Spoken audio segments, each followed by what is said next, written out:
Why are you watching the screen?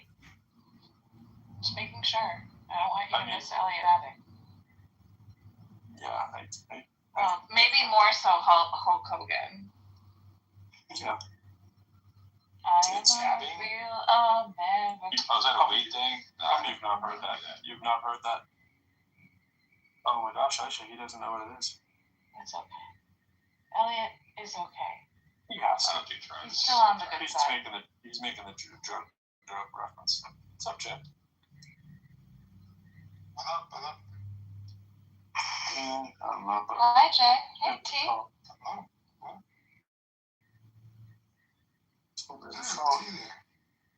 T is here. T's chilling like a Melvin Bill.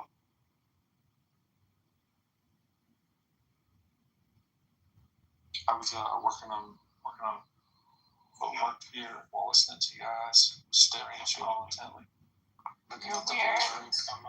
Victoria's late to the party. Victoria, attendance was taken like 2 hours ago.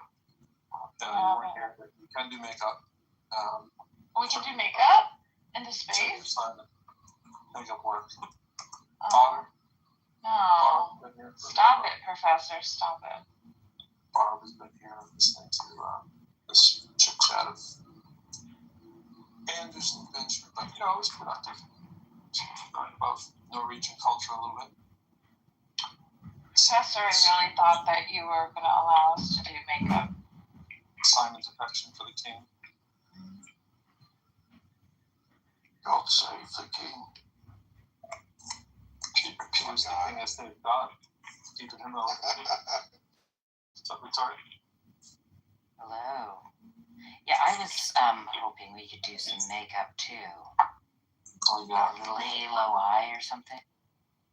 Let's do it. I'm down. If you have to do makeup for me, what would you do? Because I seem to be lacking a little color in my photo. What would you do to help me out? I probably need more than color on the picture, I'm sure.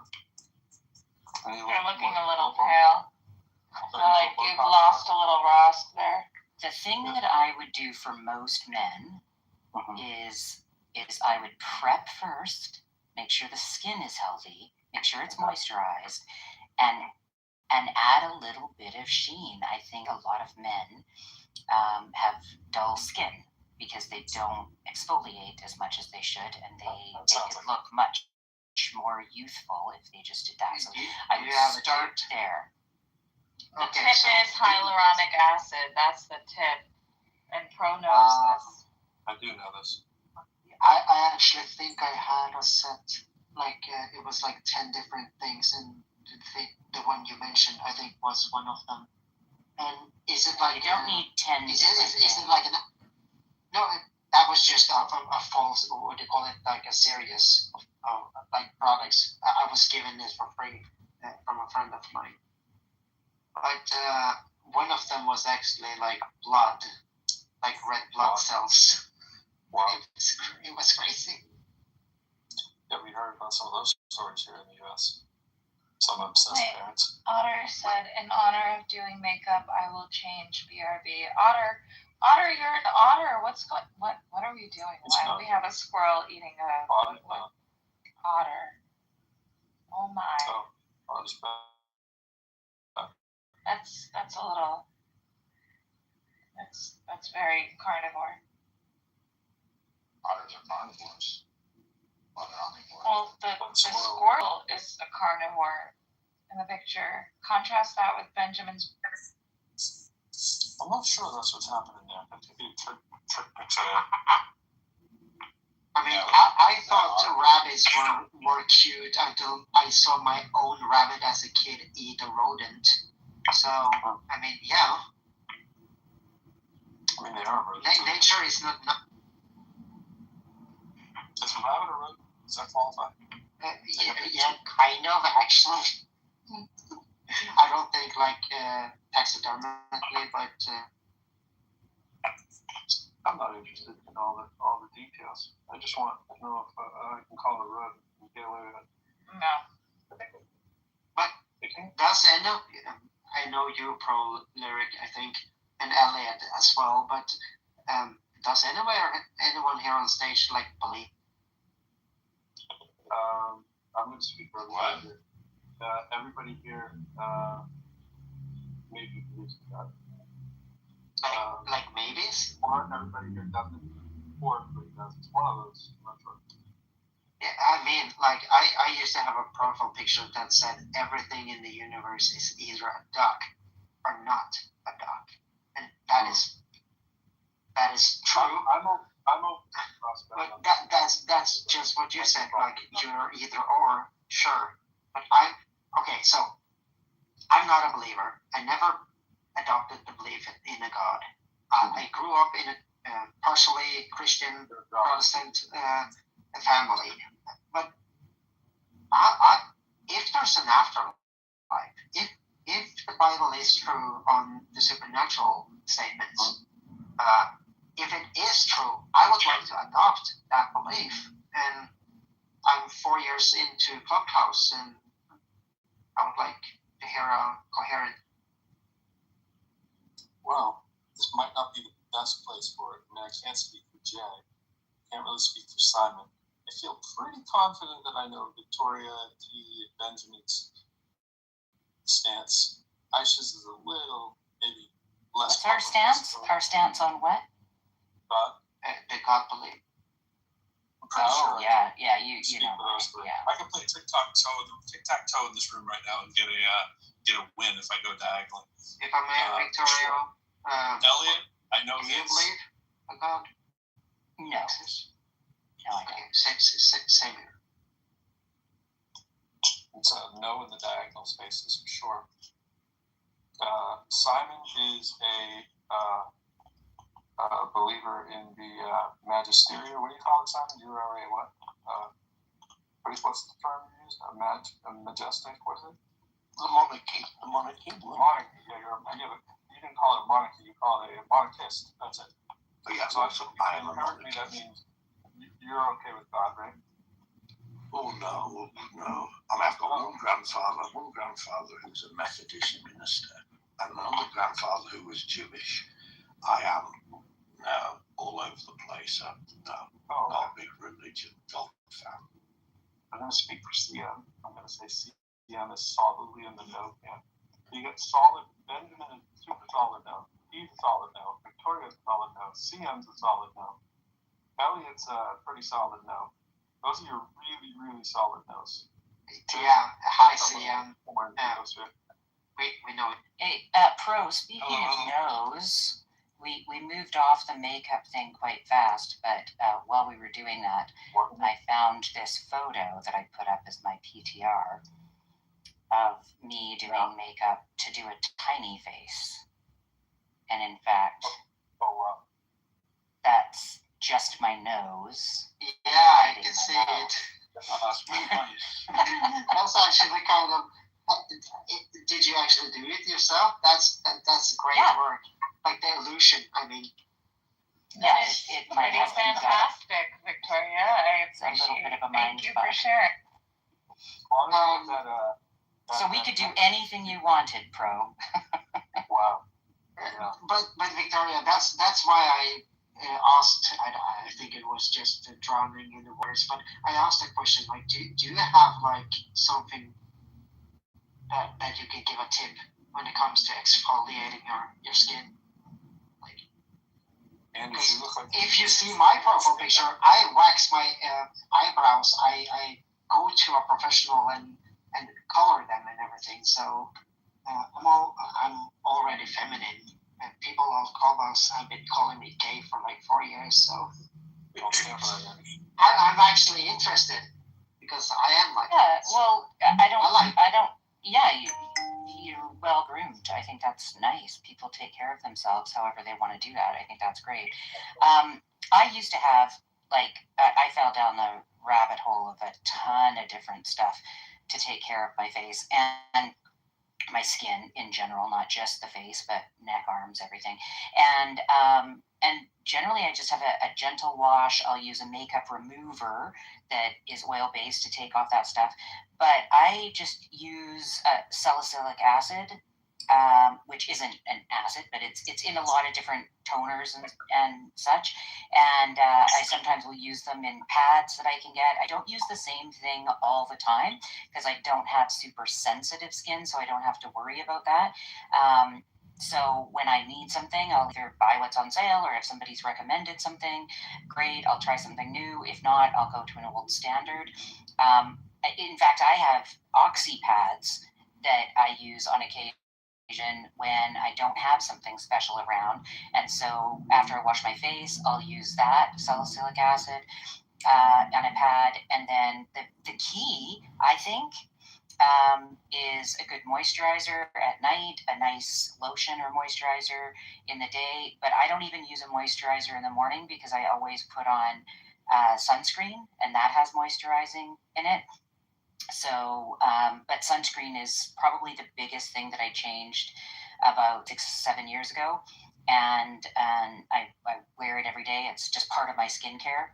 And I think that's really helped change my skin. So really, you need a cleanser, some sort of exfoliant a couple of times a week. And I do dermaplaning as well, which is like kind of shaving my whole face. And so if you shave, you're actually exfoliating every day, right? But to do the other parts of your face that you don't shave, you can either use something that is like one of those dermaplaning knives. I mean, you can get them on Amazon and stuff, and do the rest of your face, or just use some sort of liquid.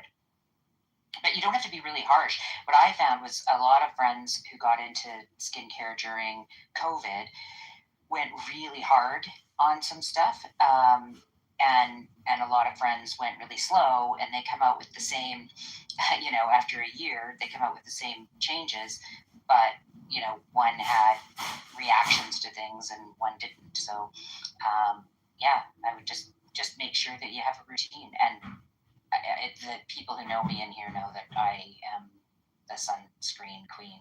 Like, I'll always say that's got to be the number one thing. Wash your face and put on sunscreen. I think the key word is I need to start a routine. I need to make it something that I do every day, like in the morning or evening, whatever. But yeah, I think that's the key word I will take from what you said. Well, and I also here's what gets you into the routine is if you wash your face in the morning, again, not harsh, just a gentle wash, and you do nothing else but put sunscreen on, that's a good start, because sunscreen is the most important thing to put on in the day. And then you want to wash the sunscreen off at night. I mean, I've sometimes gone to bed with sunscreen on because makeup on and don't have a reaction, but just sunscreen off and put a moisturizer on. And if you start just with that, just washing, sunscreen, washing, moisturizer, that's going to, be a good start. And then if you want to add in once or twice a week some sort of exfoliant, I'm sure Aisha has a few things to say on this too. But that's where I would start. Like I said, I love pampering myself, and so sometimes I'll say to my husband, do you need the bathroom? Because I'm going to be like half an hour, because I'm going to go in and I'm going to do the 10-step plan that I used to do, because it feels good, it smells good, and the next day I can maybe it's placebo, I don't know, but I feel like my face looks a little plumper and nicer, right? But I also know I'm not going to do that every day, right? So, doesn't shaving encourage your facial hair to grow? No, not really. No. It can sometimes feel like that because they all grow back, and they don't grow back with a little point at the end as if you've plucked them. They grow back and they feel thicker because they don't have the point because you've cut it off. But no, I've been dermaplaning. I've been dermaplaning for like 4 years now, and I had some peach fuzz around my jaws and closer to my ears that I couldn't figure out how to wear foundation. Couldn't do it because you're a man. Peach fuzz, and couldn't get rid of the peach fuzz because I'm a man. And so on occasion, I've gone like a month, 5 weeks, 6 weeks without doing it, so the fuzz grows in again. But because my skin is healthier and I don't wear as much makeup anymore because I don't have to hide my skin, it doesn't really bug me. But I now do it more for my skin than the peach fuzz. Are these people from the Jewish Yeah. faith? I have to say, my personal preference, I like people It's forbidden for them with to actually create their own political state. I'm from the similar kind of background or sect that believe it is forbidden for the Shias or even for the Sunnis to actually make a political kind of government and govern ourselves, because if we rule in the name of religion, everything that we do is going to tarnish the name and the reputation of our religion. Because after all, like we're just human beings. We could make mistakes.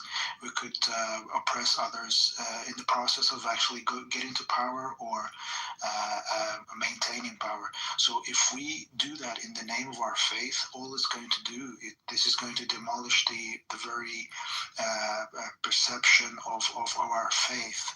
It's just like if you identify with any kind of brand, for example. So if let's say you Yeah, I think it's understandable. I don't think, it's understandable. It's understandable. Yeah. So anyway, so are you spread out, dispersed among the people, or Yes. are you? Yes, we are spread out because we believe at the end of times, this is God's wisdom that because of all the tyranny that happens in the world, if we all stay in one place, it's easy for the devil or the bad people to just kill us all. So by God's tradition, apparently we have to disperse on the planet, so less of us get killed or destroyed, so that the true message of our faith is preserved. Thank you. Thank you. So, quick question then: can the true Shias, right now, be some priests and rabbis? Basically, the concept of priesthood or rabbihood, it's not allowed in Islam. In fact, all the Muslims are encouraged to learn the religion and the jurisprudence and to acquire knowledge, so that knowledge is not centralized, it's decentralized, so that it cannot be taken advantage of.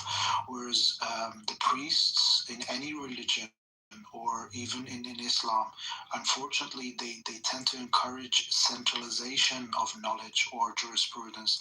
And in that way, if you centralize anything, you are only creating grounds for corruption, because if you centralize wealth or centralize power, that's going to corrupt the system, which is why in government or in political systems we have the separate, like the different three main aspects of government are kind of separate and kind of not sovereign but independent, like judiciary, you know what I mean, right? Like the judiciary, the executive branch, and the lawmaking branch, they're all separate parts, because if the power of these three entities are concentrated into one entity, it could easily be corrupted. All right, so I'm gonna give you an example. Right? During the time of Jesus, he used the word, because the word begotten can mean it has different meanings, right? And I'll give you an example. There are Muslims and Jews like myself that I'm going to say we are cut from the same cloth. Even though he is a Jew, even though he is a Muslim, even though I am a Catholic, we are cut from the same cloth. So when I say this true message of God, right, can those people be distributed between all the faiths? So what you find to be the true message of God could also be a certain sect in Christianity and a certain sect in Judaism, and so on and so forth. Do you think that the Shia message is spread out like that, or you get what I'm saying? Yeah, so basically we believe in all like Abrahamic faiths, like Judaism, Christianity, and Islam, there is one group which truly tends to follow the true message of their prophets. So basically, but they're a minority. Always you have in the Quran that the majority is not condoning anything. And so it always says the minority are usually the ones who actually are the people who think, who use their logic, and who truly follow the teaching of their prophets. The majority is never, there's an analogy even, the 99% are not always going to, are not always taking the right path. The 1% normally know what's going on. Oh my God. 1%, but not that kind of 1%. Where did you not that kind of all streamers, man, just when GameStop was still the biggest thing around during that time, that's all it was. I would just get off of work and usually on my 99% I finally get the system with the dollars and at night. There I was here for midnight release. Every single one. My boy's gonna be 13 and he wants the Xbox and so we're glad to say that I'm proud of, but I'm saying also Catholicism. I'm gonna try and make it right. When or where you get born into the world. Following the message of Christ. Some of them are Jews. Some of them are Muslim. Some of them are Buddhist. Some of them are atheists and stuff. It's so hard right now. And we don't know. Sort of like Mahdi, right? It's sort of like that sort of thing, right? You don't know who he is until the end, right? Until he reveals himself. Until the signs before his coming, I think when I scanned them in, I was at 5 the higher signs, the 5 signs which when they appear, then he can be identified easily after those signs. But you don't even know, right? We were giving them the prophecies, we're doing 5 main signs just before he comes.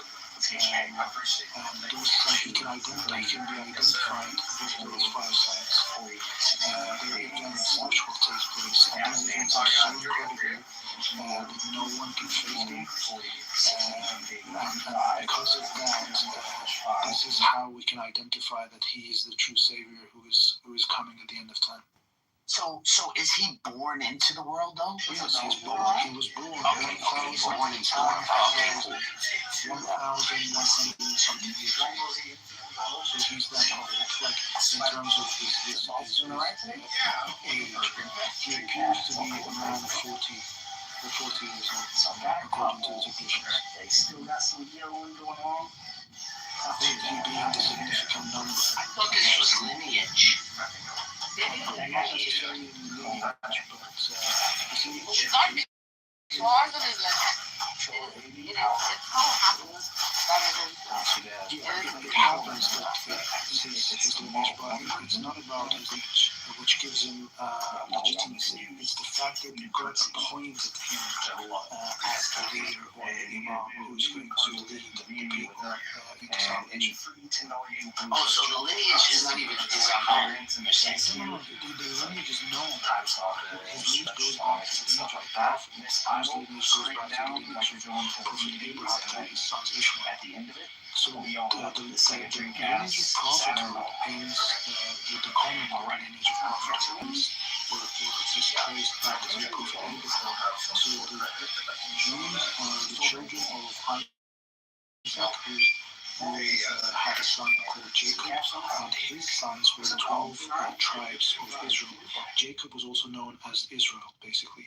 And Muhammad was from the lineage of Ishmael, who was in Saudi Arabia by God commanded Abraham to take his wife Hagar and Ishmael to that land and to leave them there. And Muhammad is from the lineage of Ishmael.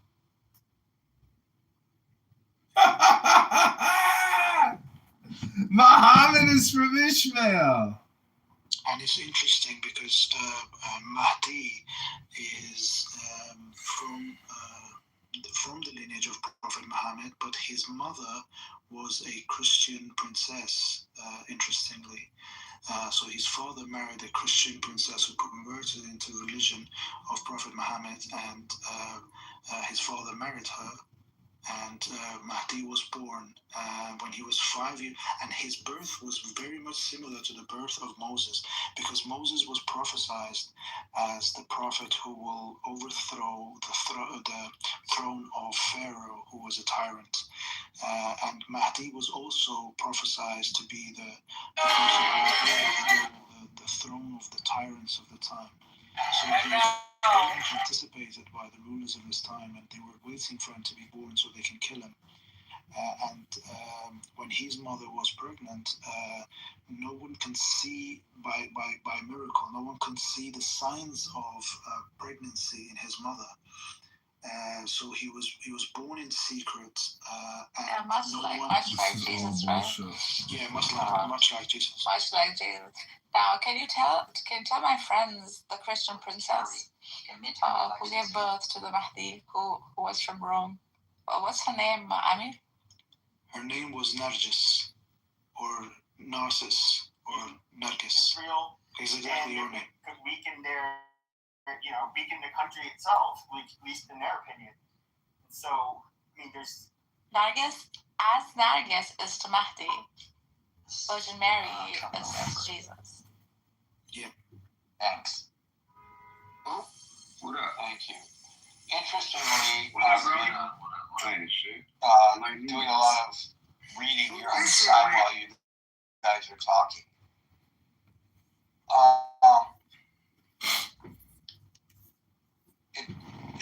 So turns out, lawmakers, according to studies, and we've discussed this before, dedicate 30 hours a week on the average to dialing for dollars. There's a study by Ohio State University, you can look it up, which says that members of Congress are unaware of what they're voting for because of the volume of bills that are presented, the length of the bills, and the fact that they're dialing for dollars. I added that part. It's not part of the Ohio State study. So they rely on their party leadership to tell them how to vote. Primarily their staffers, but party leadership comes in the most contentious issues. If you have a bad staffer, then you're not going to be prepared. If you have good staffing, then you'll be prepared for whatever hearing or bill you walk into. So yes, party leadership is important, but the quality of your staff is, I think, even more important than what leadership actually says, because it's the foundation by which you then go vote for things, right? I will agree there's a lot of bills and leadership does a lot of votes sometimes. And particularly on our most contentious issues, I think. But again, I think staffing is, that's where you build the base before the leader tells you what to do. So